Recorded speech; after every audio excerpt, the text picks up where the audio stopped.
ఆదికాండము 41వ అధ్యాయము. 2 ఏండ్లు గడిచిన తరువాత ఫరో ఒక కల కనెను. అందులో అతడు ఏటి దగ్గర నిలిచియుండగా చూపునకు అందమైనవియు బలిసినవియునైన 7 ఆవులు ఏటిలో నుండి పైకి వచ్చుచు జమ్ములో మేయుచుండెను.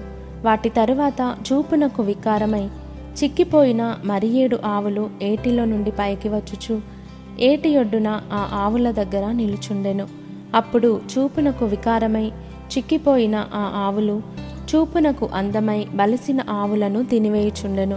అంతలో ఫరో మేలుకొనెను. అతడు నిద్రించి 2వసారి కల కనెను. అందులో మంచి పుష్టిగల 7 వెన్నులు ఒక్కదంటున పుట్టుచుండెను.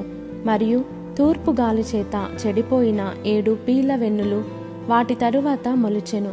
అప్పుడు నిండైన పుష్టిగల ఆ 7 వెన్నులను ఆ పీల వెన్నులు మృంగివేసెను. అంతలో ఫరో మేలుకొని అది కల అని గ్రహించెను.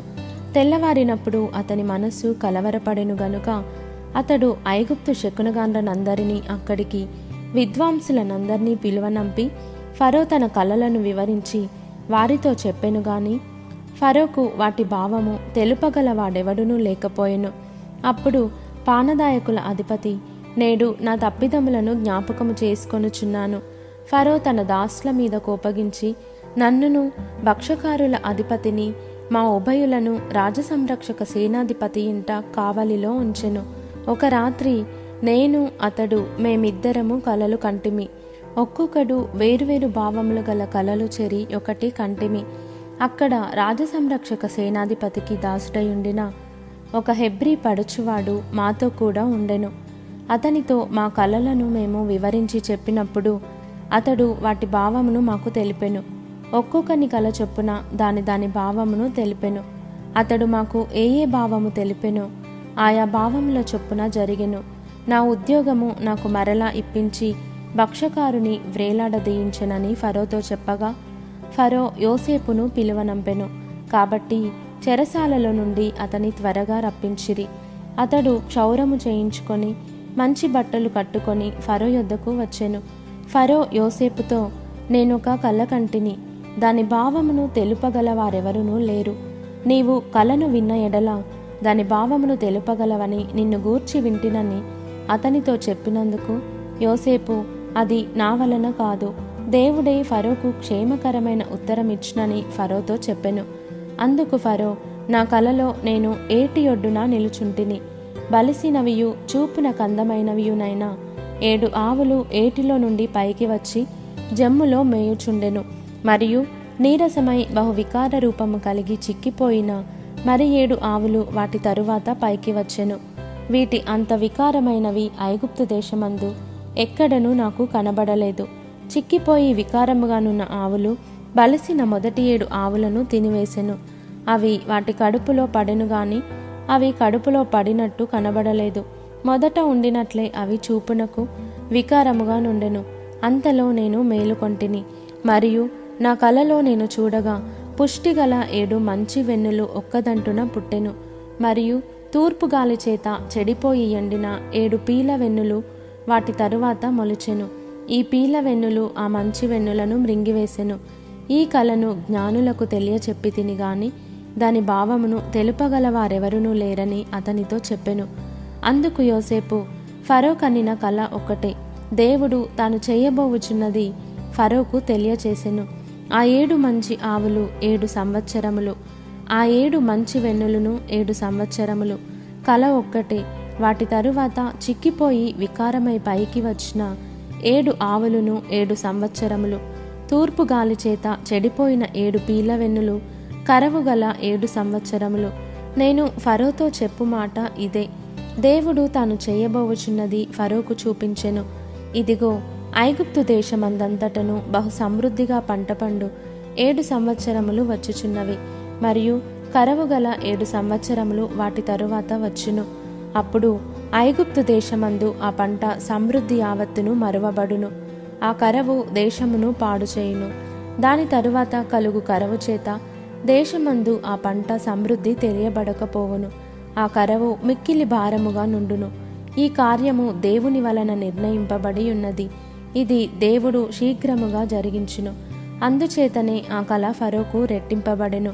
కాబట్టి ఫరో వివేక జ్ఞానములు గల ఒక మనుష్యుని చూచుకొని ఐగుప్తు దేశము మీద అతన్ని నియమింపవలెను.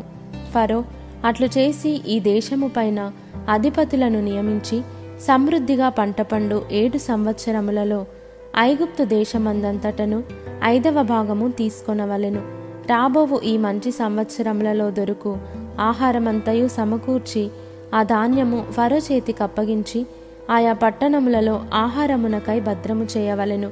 కరవు చేత ఈ దేశము నశించిపోకుండా ఆ ఆహారము ఐగుప్తు దేశములో రాబోవు కరవు సంవత్సరములు 7 ఈ దేశమందు సంగ్రహముగా నుండునని ఫరోతో చెప్పెను. ఆ మాట ఫరో దృష్టికిని అతని సమస్త సేవకుల దృష్టికిని యుక్తమై ఉండెను గనుక అతడు తన సేవకులను చూచి, ఇతని వలె దేవుని ఆత్మగల మనుష్యుని కనుగొనగలమా అని అనెను. మరియు ఫరో, దేవుడు ఇదంతయు నీకు తెలియపరచెను గనుక నీ వలె వివేక జ్ఞానములు గలవారెవరునూ లేరు. నీవు నా ఇంటికి అధికారివై ఉండవలెను. నా ప్రజలందరూ నీకు విధేయులై ఉందురు. సింహాసన విషయంలో మాత్రమే నేను నీకంటే పైవాడనై ఉందునని యోసేపుతో చెప్పెను. మరియు ఫరో, చూడుము, ఐగుప్తు దేశమంతటి మీద నిన్ను నియమించియున్నానని యోసేపుతో చెప్పెను. మరియు ఫరో తన చేతినున్న తన ఉంగరము తీసి యోసేపు చేతిని పెట్టి సన్నపు నారబట్టలు అతనికి తొడిగించి అతని మెడకు బంగారు గొలుసు వేసి తన 2వ రథము మీద అతని నెక్కించెను. అప్పుడు వందనము చేయుడని అతని ముందర జనులు కేకలు వేసిరి. అట్లు ఐగుప్తు దేశమంతటి మీద అతని నియమించెను. మరియు ఫరో యోసేపుతో, ఫరోను నేనే, అయినను నీ సెలవు లేక ఐగుప్తు దేశమందంతటను ఏ మనుష్యుడును తన చేతినైనను కాలినైనను ఎత్తకూడదని చెప్పెను.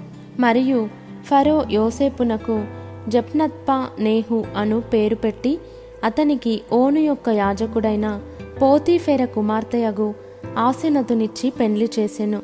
యోసేపు బయలుదేరి ఐగుప్తు దేశమందంతటా సంచరించెను. యోసేపు ఐగుప్తు రాజైన ఫరో ఎదుట నిలిచినప్పుడు 30 సంవత్సరముల వాడై ఉండెను. అప్పుడు యోసేపు ఫరో ఎదుట నుండి వెళ్ళి ఐగుప్తు దేశమందంతటా సంచారము చేసెను. సమృద్ధిగా పంట పండిన 7 సంవత్సరములలో భూమి బహు విరివిగా పండెను. ఐగుప్తు దేశమందున్న 7 సంవత్సరముల ఆహారమంతయు అతడు సమకూర్చి ఆయా పట్టణములలో దాన్ని నిల్వ చేసెను. ఏ పట్టణము చుట్టునుండు పొలము యొక్క ధాన్యము ఆ పట్టణమందే నిల్వ చేసెను. యోసేపు సముద్రపు ఇసుక వలె అతి విస్తారముగా ధాన్యము పోగు చేసెను.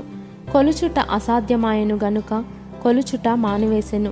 కరవు సంవత్సరములు రాకమునుపు యోసేపుకిద్దరు కుమారులు పుట్టిరి. ఓను యొక్క యాజకుడైన పోతీఫెర కుమార్తెయగు ఆసెనతు అతనికి వారిని కనెను. అప్పుడు యోసేపు, దేవుడు నా సమస్త బాధను నా తండ్రి ఇంటి వారినందరినీ నేను మర్చిపోవునట్లు చేసినని చెప్పి తన జ్యేష్ఠ కుమారునికి మనష్షే అను పేరు పెట్టెను.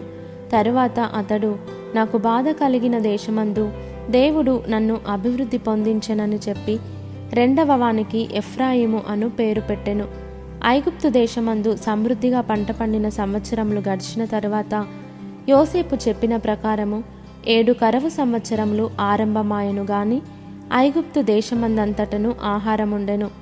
ఐగుప్తు దేశమందంతటను కరవు వచ్చినప్పుడు ఆ దేశస్థులు ఆహారము కోసము ఫరోతో మొరపెట్టుకొనిరి. అప్పుడు ఫరో, మీరు యోసేపు నొద్దకు వెళ్ళి అతడు మీతో చెప్పునట్లు చేయుడని ఐగుప్తీయులందరితో చెప్పెను. కరవు ఆ దేశమందంతటను ఉండెను గనుక యోసేపు కొట్లన్నీయు విప్పించి ఐగుప్తీయులకు ధాన్యమమ్మకము చేసెను. ఐగుప్తు దేశమందు ఆ కరవు భారముగా ఉండెను. మరియు ఆ కరవు ప్రతి దేశమందు భారమైనందున సమస్త దేశస్థులు యోసేపు నొద్ద ధాన్యము కొనుటకు ఐగుప్తునకు వచ్చిరి.